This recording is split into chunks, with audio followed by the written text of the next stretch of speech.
Perfecto, bueno, buenas tardes y bueno, primero quiero dar las gracias a la Fundación, a Mercedes y a todos ustedes por acompañarnos. Estoy encantado de poder estar aquí con todos ustedes esta tarde. Y bueno, como esto es una charla sobre emprendimiento, me voy a quitar mi americana.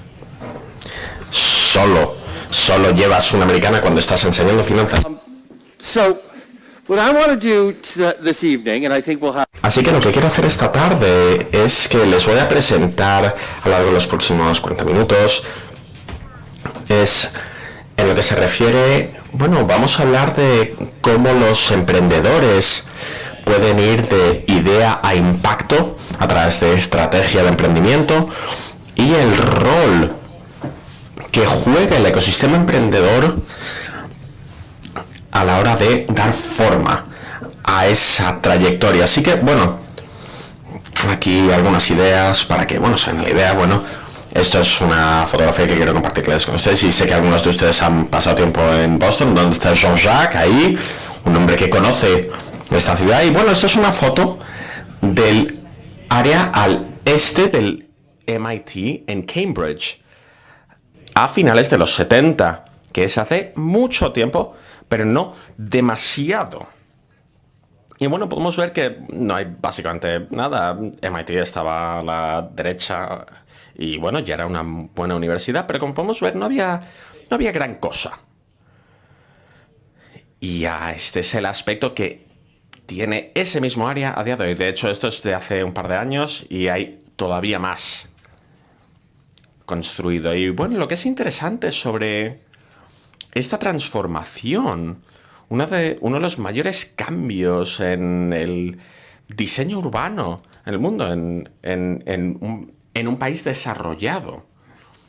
Y todos estos edificios, todos estos nuevos edificios, no se construyeron porque el gobierno decidiera montar unas instalaciones de investigación en Kendall Square, o porque una gran compañía, porque una única compañía como la Amazon de su época construyera un enorme laboratorio de investigación y generara muchísimos empleos. No, en su lugar, Kendall Square lo crearon un grupo de personas muy interesantes que llamamos emprendedores.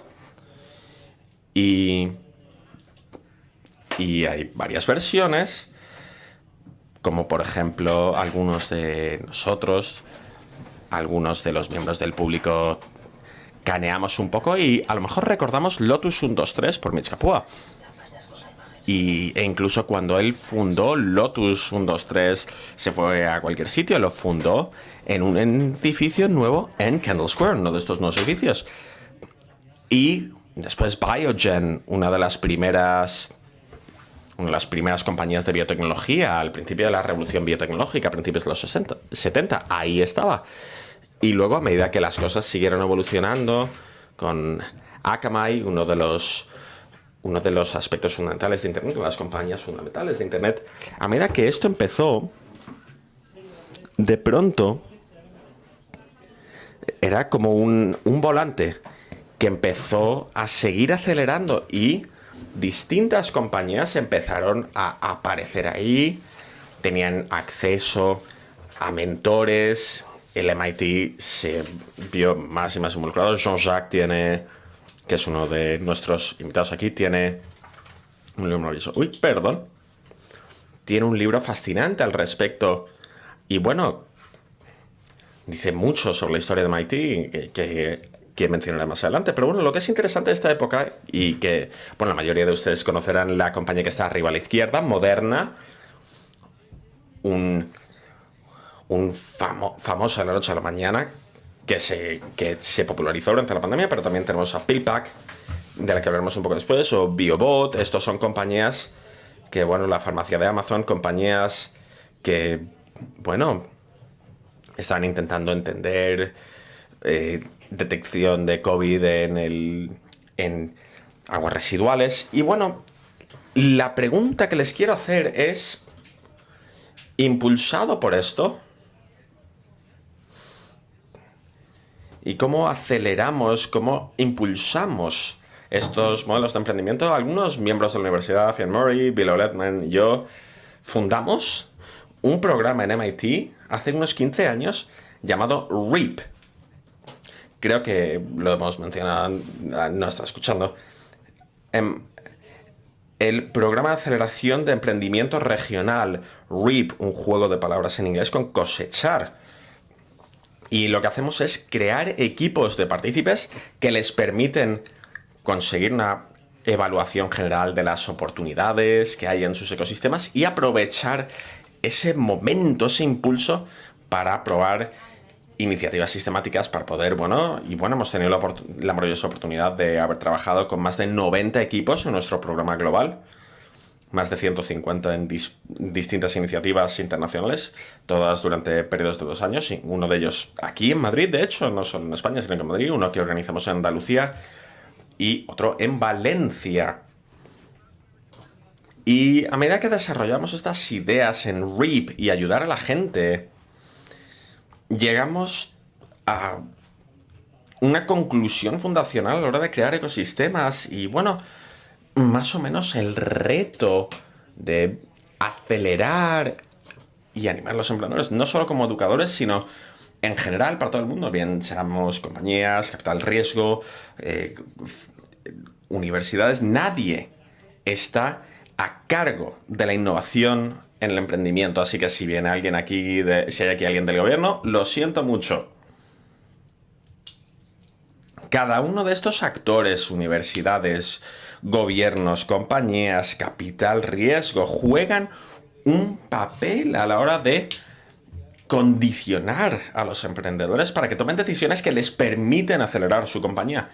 Pero al final depende del emprendedor y del innovador crear sus compañías y escalar su tecnología, pero su trabajo, recordemos, es hacer eso, es crear compañías y escalar tecnologías, no crear ecosistemas.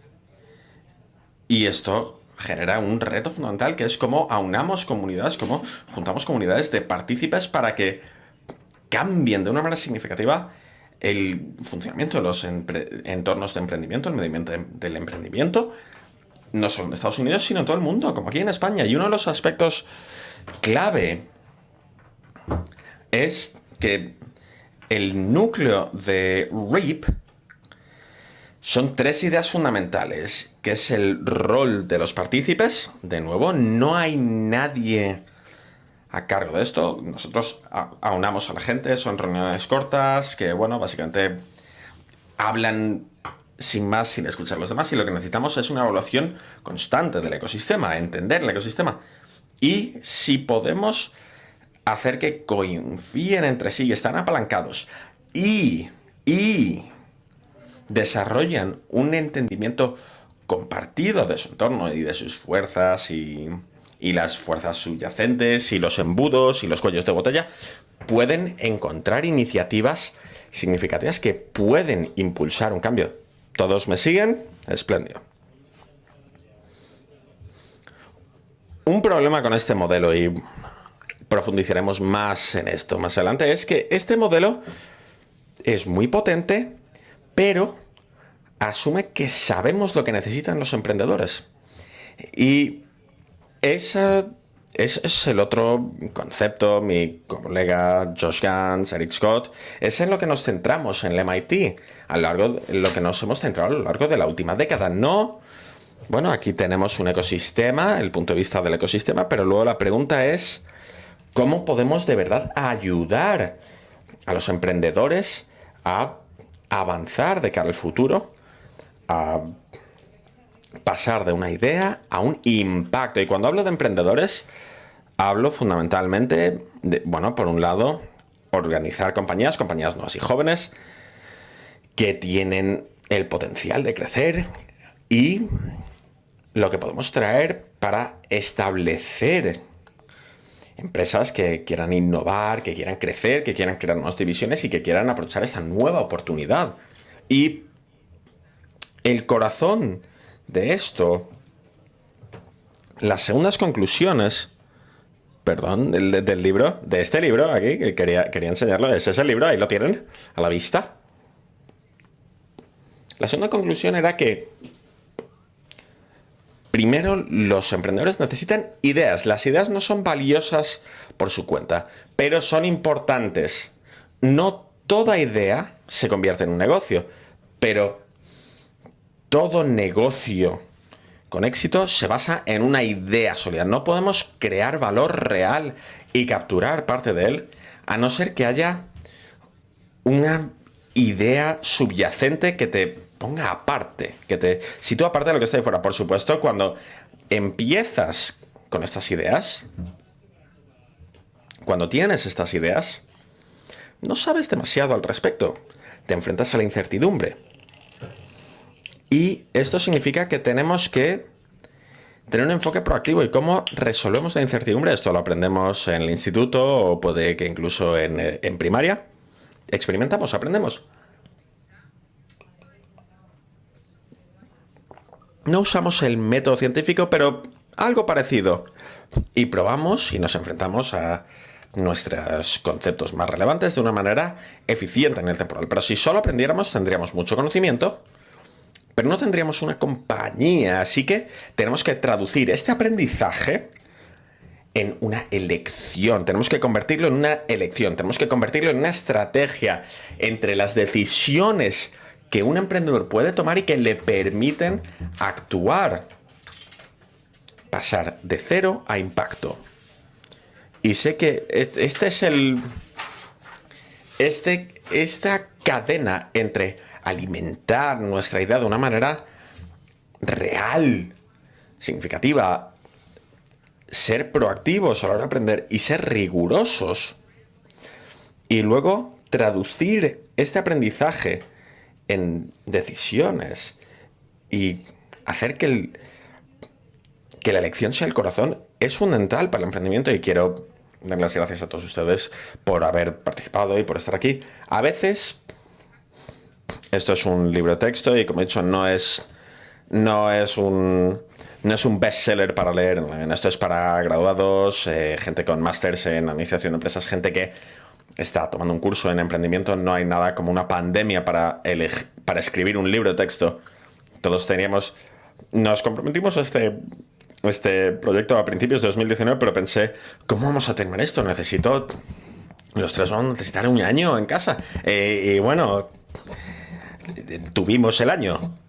Y bueno, y solo para que se hagan una idea de lo que es el libro, quiero empezar con un concepto. Y esto, los ecosistemas y la estrategia. Y aquí tenemos dos alumnos. Michael Martin, que fue a la Universidad de Negocios en Harvard, y Nick Horelk en el MIT. Esto fue hace casi una década. Se conocieron y les encantó una idea. Una respuesta de emergencia con móviles. Y si estoy aquí y me da un ataque al corazón, ¡pum! Algunos de ustedes dicen, bueno, hay que ir a cenar y, bueno, todos. Pero algunos de ustedes puede que quisieran salvarme, ayudarme y llamarían al número de emergencia. ¿Cuál es el número de emergencia aquí en España? El 091. Y en aquel momento, el 091, si llamamos por teléfono, iba a un centro en cualquier sitio que no sabía dónde estábamos. Y desde luego no utilizaba la información en nuestro teléfono como quiénes éramos y cuál es su historia médica y cuál es el equivalente. Era una emergencia crítica. Era más fácil llamar un Uber, pedir un Uber, que pedir una ambulancia. Y bueno, vamos a solucionar las llamadas del 091 y el 112 para leer el smartphone. Y esto es algo que esto es cierto para todos. Una vez tenemos una idea razonable e identificamos una oportunidad real, algo que de verdad hay que solucionar, el problema no es que tenemos que pensar lo que hacemos, es que puedes pensar varias maneras de hacer las cosas. Vemos muchas opciones, varias maneras, varios socios con los que pueden trabajar y maneras de llevar a cabo distintos modelos de negocio, distintos clientes. Y solo para que se hagan a la idea, por aquel entonces, esto es un ejemplo real, pues por ejemplo, se pusieron en contacto con distintos asesores en Harvard, en el MIT, en el ecosistema del MIT, y les dijeron que, quiere entrar al negocio de emergencias, que tienen que trabajar con Motorola. Motorola a día de hoy es el mayor proveedor tecnológico en sistemas de respuesta a emergencia. Tienen algunos competidores, pero ellos siguen siendo el peso pesado. Y bueno, está desarrollando una tecnología. Nick estaba sacándose un doctorado en tecnología nuclear. Michael entendía más o menos cómo entrar al sistema. Y bueno, simplemente ibas y trabajabas con Motorola. Eso era una opción. La segunda opción era en respuesta a una propuesta. Una compañía de seguros llamó a Michael y les dijo: te pagaremos $1 millón ahora mismo si trabajas en un sistema de respuesta a emergencia para nuestra app de seguros. Nadie abre su app de seguros por motivos evidentes. Lo utilizamos para pagar, para presentar una queja, para presentar una...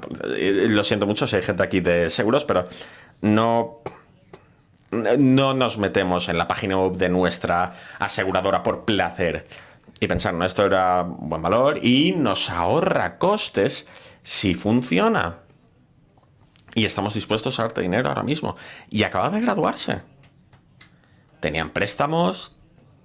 Esto era una opción real. Un cliente que les quería pagar. Fueron a Silicon Valley y algunas personas les dijeron: Uber para ambulancias. Te damos muchísimo dinero, muchísimo más capital que todo esto y haremos una plataforma y privatizaremos el servicio público. Y luego se lo vendemos al gobierno. Algunos de ustedes puede que conozcan a Peter Thiel. Pueden imaginarse que esa es su filosofía con compañías como Palantir. Podemos estar de acuerdo o no, pero es una estrategia y ha tenido mucho éxito. Y luego finalmente tenían ese otro cliente que era sus clientes de plataforma ardiente, que no tenían nada de dinero, pero eran apasionados, eran organizaciones de abogacía que bueno, la Sociedad Americana de la Epilepsia, grupos contra la violencia doméstica que piensan en los sistemas de emergencia en todo el rato. Y lo único que quiero que vean es que con una pequeña idea, y no tenemos que solucionar este problema a través de la tecnología y creemos que no hay nada que debiera pararnos, pero vamos a tardar mucho. Así que hay mucha incertidumbre, pero tenían una idea real y podían ver varios caminos, varias alternativas. La estrategia del emprendimiento es las elecciones que tomamos entre distintos caminos para una idea y para una compañía. Y ahora quiero añadir otra lección más. Es que en quién confiaron, quiénes eligieron como asesores, dependía un poco de qué estrategia eligieran. Así que, por ejemplo, un ejemplo del ecosistema del MIT. Si hubieran elegido la app de aseguradores, habría sido muy práctico trabajar con gente que supiera llevar a cabo contratos y desarrollar relaciones y, bueno, B2B, negocio a negocio, y había negocios tenemos el Startup Exchange en el Instituto de Tecnología de Massachusetts, cuyo objetivo es eso es lo único que hace el Startup Exchange. Que quieren trabajar con grandes compañías reciben consejos sobre cómo hacerlo si no tienen experiencia. Así que, bueno, ¿me siguen? Por otro lado, si quisieran trabajar con sus plataformas ardientes, era difícil. Recordamos que la compañía estaba dispuesta a pagarles 1 millón, pero no querían que hicieran otras cosas. Así que esto era una elección real. Si queremos trabajar con las plataformas ardientes, bueno, entonces el mentor apropiado era el Trust Martin del centro del MIT para emprendimiento. Y bueno, trabajar con clientes y entender de verdad el trayecto del cliente, la trayectoria del cliente. Y por otro lado, bueno, sí, bueno, es difícil seguir ambos consejos porque va a haber respuestas distintas. No sé si me explico. Así que, ¿en qué nos vamos a centrar? ¿Cómo puede una startup elegir un camino para crear y capturar valor de su idea? ¿Qué significa esto? A través de un proceso de experimentación. ¿Qué conlleva esto y cómo permite el ecosistema del emprendimiento aquí en Madrid, en España, en cualquier sitio? Permite que haya distintas estrategias de emprendimiento que sean prácticas. Y una última herramienta que luego volveremos, que es, bueno, un adelanto, que es algo que vimos, es que la mayoría de las veces, cuando hablamos de emprendimiento, no hay una única respuesta correcta. Si estamos buscando una solución correcta, probablemente haya varias maneras de ganar y distintas personas nos van a dar distintos consejos. ¿Tiene algo equivalente a Shark Tank? ¿Saben lo que es Shark Tank? Lo maravilloso de Shark Tank es que, bueno, tenemos a una persona que llega, ofrece sus ideas y los distintos inversores, los tiburones, están de desacuerdo. Algunos creen que la idea es maravillosa, otros que no es tan buena. Y los consejos que dan son muy distintos y refleja que no son. Mark Cuban siempre piensa que debería ser una compañía tecnológica que puede escalarla en Silicon Valley. Y esta es la versión estadounidense. Y Lori Greiner, que es la que viene de QVC, la tienda en casa, y piensa en una estrategia de marketing directa al consumidor. Así que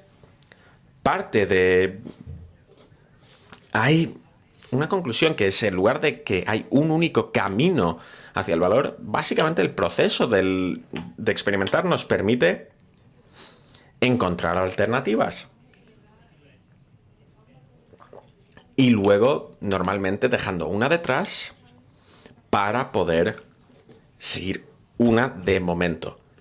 Y esto es una herramienta práctica que hemos utilizado en startups, tanto en MIT como en el resto del mundo.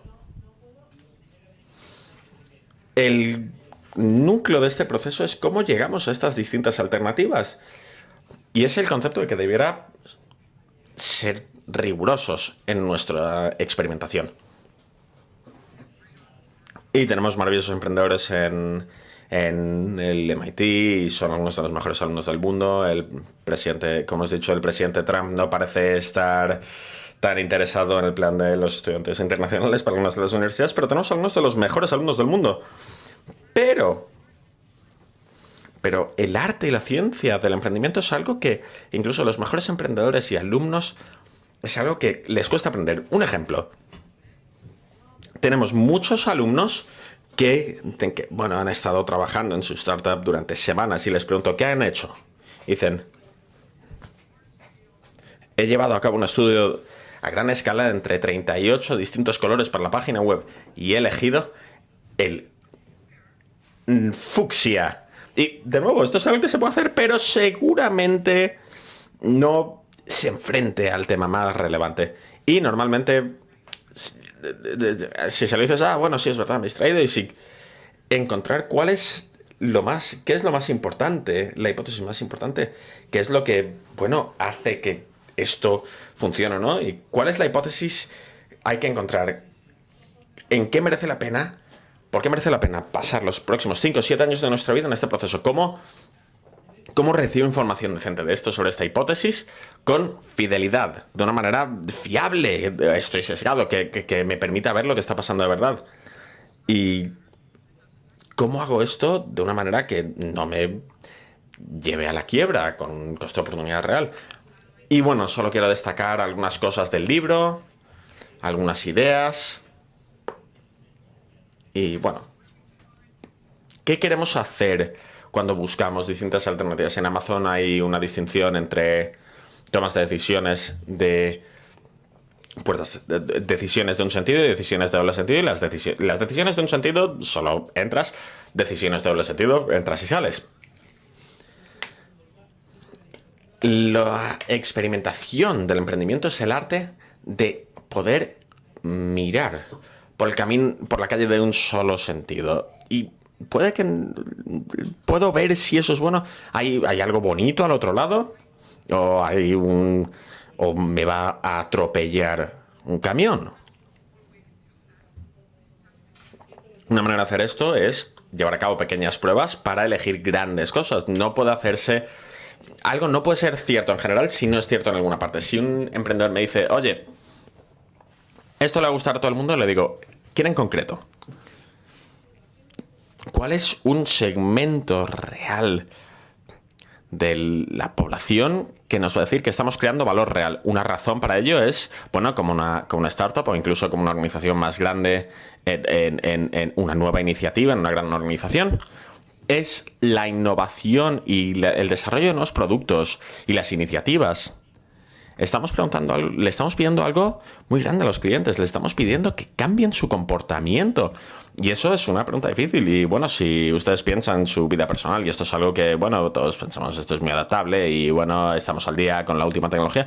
La mayoría de nosotros, un 98% de nuestras compras del mes pasado han sido las mismas que este. Solemos tener patrones cíclicos sobre lo que valoramos y compramos con nuestros pocos recursos.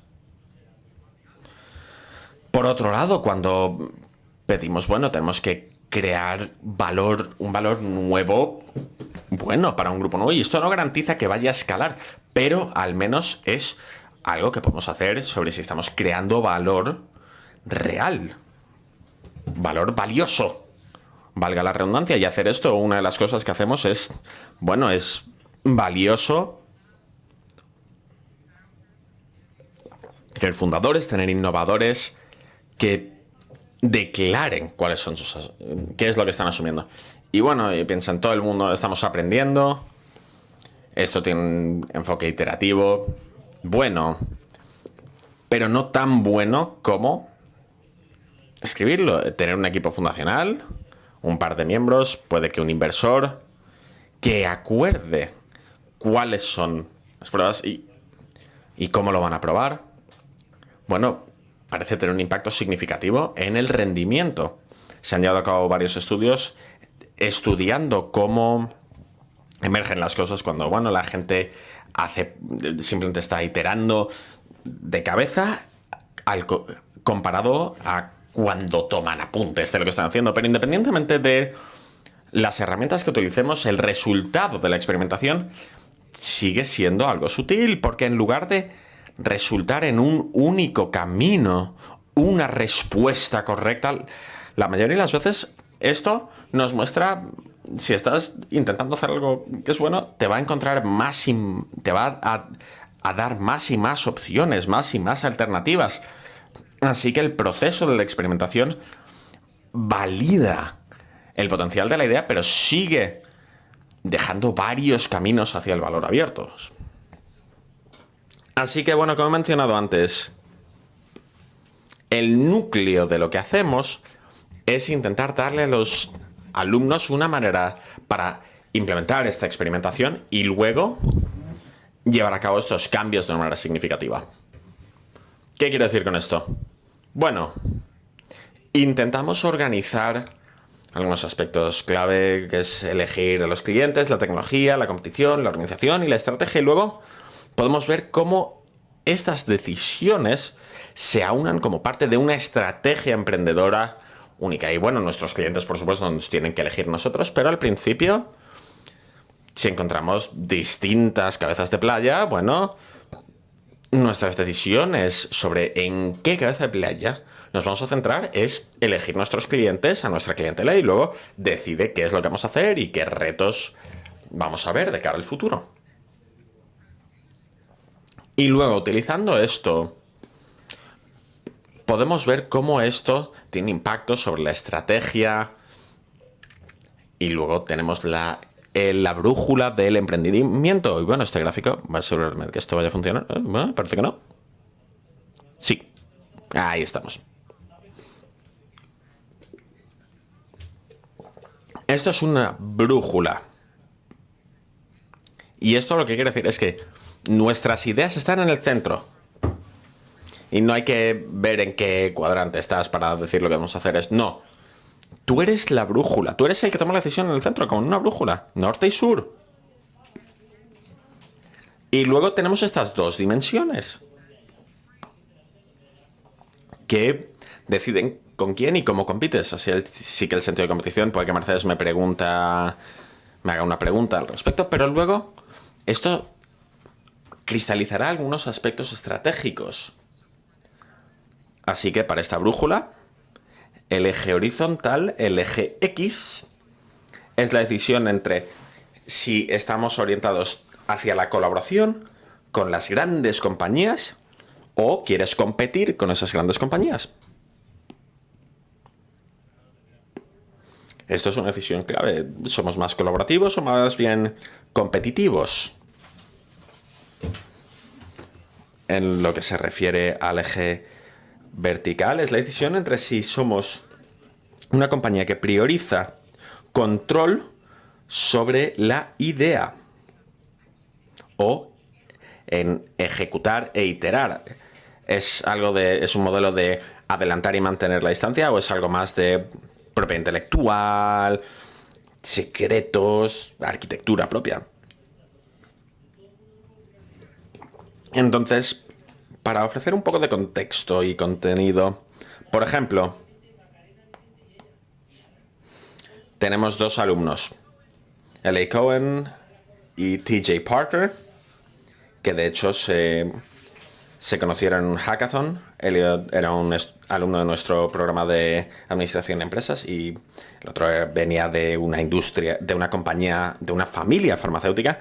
Y en esta competición se les ocurrió algo que todo el mundo considera una buena idea. Para todos los que, algunos de ustedes a medida que envejecemos o si tienen a sus padres, mi padre y mi madre durante muchos años se pasaban el día entero, cuando estaban jubilados, organizando las pastillas de mi padre. Había muchas botellitas, muchos frasquitos y luego discutían durante horas. Puede que fuera bueno, pero bueno. Pero cuando hay varios medicamentos, a medida que te haces mayor, no sabes qué tomar, a qué hora, qué hay que hacer. Y se les ocurrió una solución bastante elegante, que es en lugar de empezar con varios frascos, deberían tener un paquetito de píldoras que son las 8, el domingo a esta hora tiene que tomar estas pastillas, ya está. Y todo el mundo está de acuerdo en que esto es una solución elegante. Pero la pregunta es, ¿cómo vamos de esta idea a una compañía? Y bueno, escribimos un caso sobre PillPack un par de días después de que incorporaron la compañía. Así que fue muy temprano y a medida que hablamos nos dijeron que, bueno, les resultaba evidente que una decisión fundamental que tenían que tomar era que algunos asesores les están diciendo, tenéis una idea, es una idea súper innovadora para la farmacia minorista. Debieran posicionarse para que les compre una gran compañía, CVS o Walgreens. En Estados Unidos son las grandes compañías de farmacéuticas de venta al público.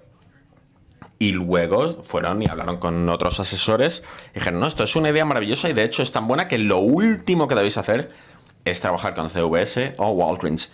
Y la idea es porque son dinosaurios y van a ir muy lentos, no van a estar comprometidos, no les va a importar la farmacia minorista online. Y les dijeron que lo que deben hacer es posicionarse como un competidor de CVS y Walgreens. Y yo diré que 5 años después, me acuerdo, en 2019,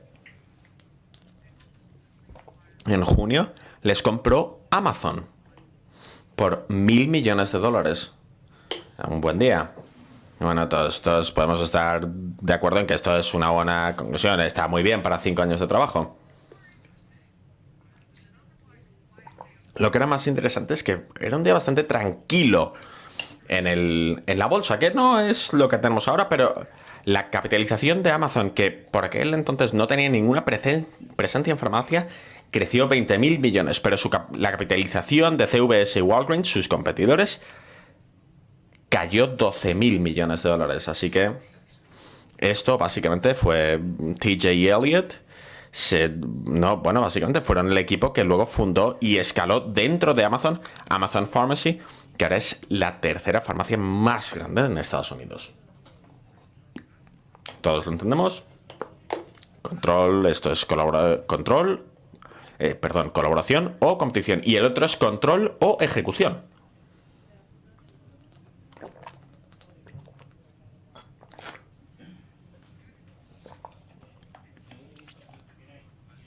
Esta es una alumna nuestra que estaba en Nueva York después de haberse graduado.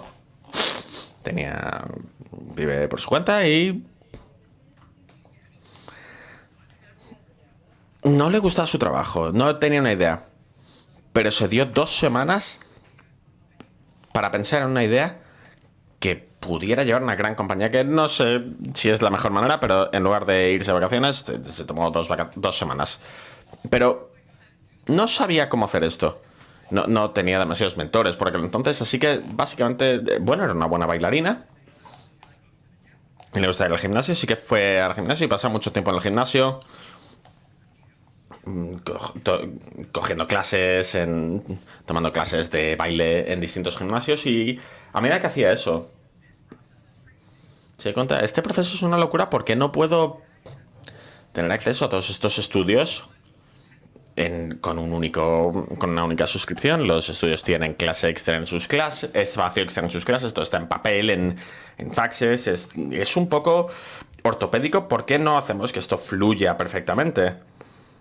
Para que esto, sea más sencillo para los estudios. Y esto nos llevó a lo que era ClassPass.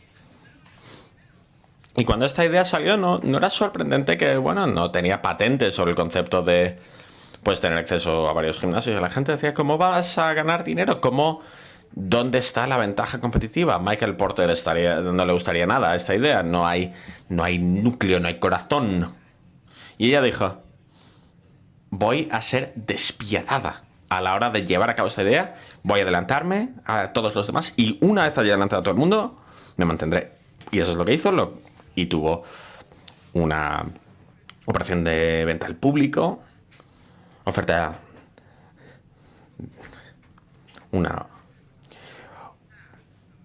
y lo hizo. Y ahora vamos a conseguir todo esto. Y eso es lo que vimos al principio. Motorola.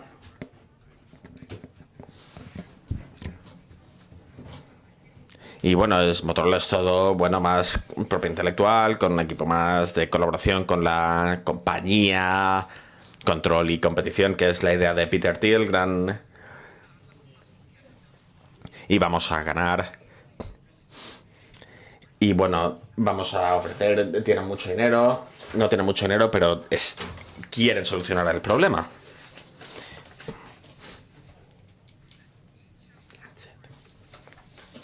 Y cada uno de estos cuadrantes, cada una de estas áreas, va del centro y nos da, un manual.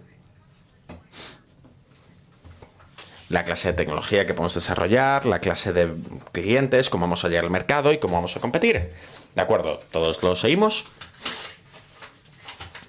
Así que un aspecto clave de esto, y voy a añadir esto, es que siempre tenemos que pensar, porque sé que algunos de ustedes están animando a los emprendedores, es ver cómo estas distintas estrategias se relacionan a distintos recursos del medio ambiente. Vamos a echar un vistazo a la estrategia.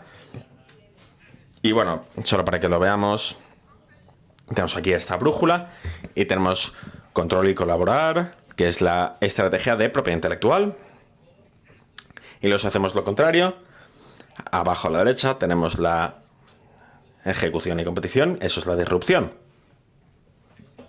Ejecución y colaboración es una estrategia de cadena de valor, y control y competición es arquitectura.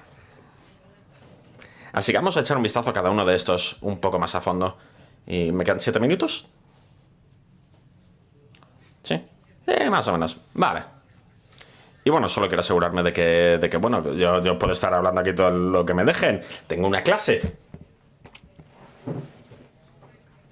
Así que cuando pienso en la estrategia de propiedad intelectual, aquí esto es una fábrica de ideas. Estoy pensando en fábricas de ideas, un grupo pequeño de tecnólogos, innovadores, y yo tengo que transferir la tecnología de una manera sin fisuras a mis socios, que ellos ya ofrecen el servicio a los clientes finales. Y bueno, si la idea es que las compañías establecidas van a decir lo que hacen con lo que, por ejemplo, como hace un profesor de universidad, nunca van a ganar dinero. De hecho, depende de la estrategia de propiedad intelectual tener una hipótesis clave sobre cómo pueden ofrecer valor para los clientes existentes de esa compañía o clientes prioritarios. Y bueno, eso parece muy difícil, y lo es. Pero bueno, pensemos en Ray Dolby.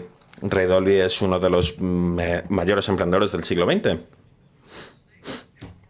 Todo el mundo lo conoce. Nunca produjo un producto, simplemente creó estándares de flujo de audio, y él a propósito decidió no ofrecer servicio al cliente final. Él lo que hacía era primero con las compañías de audio y luego vídeo, y compañías de audio, de vídeo y de cine. Y él básicamente creó un paraíso de ingenieros, negociaba de manera justa pero dura, y pensó en cómo escalar esto para trabajar con los grandes proveedores. Cuando falleció tenía un patrimonio de varios miles de millones, pero bueno, que no es dinero, pero es un buen ejemplo. Y luego tenemos algo que está saliendo del MIT, que es Liquid Glide, que bueno, pasaron por nuestro programa de aceleradores de verano, y bueno, puede que hayan visto este vídeo de que aprietan el ketchup y sale inmediatamente. Es como una superficie bastante resbaladiza, y les dieron bastantes ideas. No, tiene que estar listo el ketchup, y dijeron no. Estamos bastante seguros que podemos patentar esta tecnología y licenciarla a través del MIT, y luego creamos una plataforma, y ahí podemos trabajar con varias industrias como socios. Y 2 años después encontraron el socio perfecto, Elmer's Glue. ¿Conocen Elmer's Glue? Es la cola blanca por antonomasia en Estados Unidos. Así que cuando pensamos en la tecnología clave, es que coges una botella pegajosa, algo pegajoso, y sale inmediatamente, todo sale de golpe. Y el tema está en que el ketchup es pegajoso porque, bueno, pues son cosas que pasan.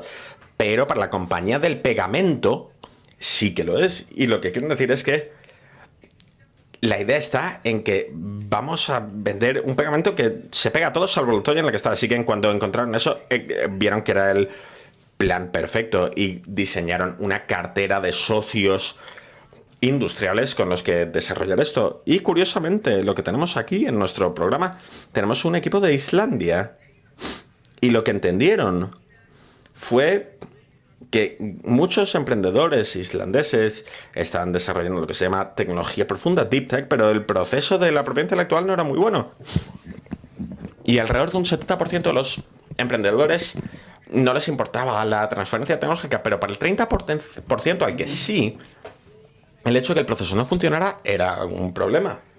Y bueno, eso es lo que hacíamos de Mercedes. Así que lo que hicieron fue aprobar una ley. Islandia es un país pequeño, así que aprobar una ley es básicamente tener una reunión de este tamaño con un grupo de personas de este tamaño, pero aprobaron una ley que fusionó todas las oficinas y departamentos más pequeños de universidades que tenían experiencia en sistemas, y esto básicamente ayudó a los emprendedores a aprovechar esta tecnología. ¿Tiene sentido? Okay. Now let's think about another. Vamos a pensar ahora en otra estrategia, la disrupción. En lugar de ofrecer valor a clientes existentes, son vendedores que están trabajando. Esto es descubrir valor crear. Estas son cosas que no le importan a las compañías establecidas. Es lo contrario. Es lo contrario. Pensamos en Salesforce. Cuando Mark Benioff fundó Salesforce, se marchó de Oracle. Quería ser un CEO y la Railsen parecía que no se iba a ir a ningún sitio, así que dijo, echó un vistazo a lo que Oracle hacía muy muy bien y echó un vistazo a todas sus decisiones centrales y dijo, vamos a hacer lo contrario. Un cliente central para Oracle es una Fortune 100, es una institución enorme, gobiernos, hospitales gigantescos. No. Salesforce es para las pymes. Son todas las compañías que a Oracle no le importan. Oracle te da tu solución a medida. Estoy seguro que algunos de ustedes conocen la solución a medida de Oracle. Salesforce recibes un 80% de la funcionalidad a un 20% del coste, pero todo está estandarizado. ¿Entienden lo que digo? En lugar de que todo esté on-site con un equipo a medida, todo está en la nube, software como servicio. También tenemos compañías disruptoras maravillosas que salen del MIT. Por ejemplo, Mercedes y yo tenemos el maravilloso honor de haber trabajado a fondo con el con Ministry of Supply, que han creado básicamente una nueva de tecnología de la moda, que básicamente tener camisas y básicamente poder llevar materiales más flexibles para el día a día, no solo en el gimnasio. Y cuando organizaron esto, están peleando y experimentaban rápido. Y uno de los aspectos clave era que, pensemos en Brooks Brothers, veían a alumnos del MIT haciendo cosas de moda, no tenían que preocuparse.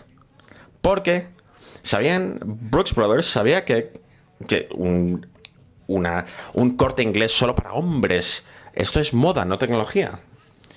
El cliente al que ellos tenían que llegar era gente que tenía que vestirse por la oficina, pero que odiaba. Así que, ahí es como crearon una compañía con mucho éxito. Aquí lo que vemos es, perdón, esto está un poco borroso. Esto es que, en muchos de los aceleradores que vemos, básicamente en nuestro programa, vemos a gente que está enfatizando para los clientes esta clase de estrategias disruptoras en lugar de intentar entrar en la industria y hacer 75 transacciones complicadas. Vamos a encontrar quién es el más apasionado, aprovecharlo y ver si les podemos ofrecer esto, y ya nos preocupamos de la rentabilidad más adelante.